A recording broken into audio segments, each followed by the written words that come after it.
Heboh temuan sesosok mayat pria bersimbah darah di Musirawas pada Jumat siang 28 Oktober 2022. Saat ditemukan, mayat pria tersebut tergeletak di bahu jalan perbatasan antara Desa Sri Mulyo dan Desa Sumberkarya, Kecamatan STL Ulu Terawas pada Jumat 28 Oktober 2022 siang.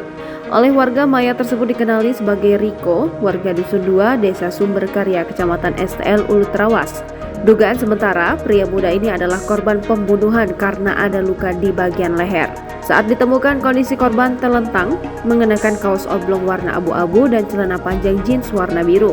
Kepala Desa Sumberkarya, Ririn, saat dikonfirmasi membenarkan kejadian tersebut, di mana korban merupakan warganya di Dusun 2, Desa Sumberkarya. Ditambahkan Ririn, korban masih bujangan yang kesehariannya seorang petani.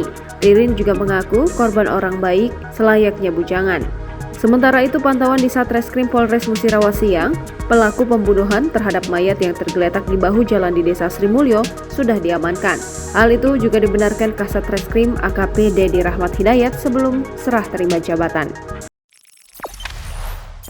Jangan lupa subscribe, share, komen, dan like ya!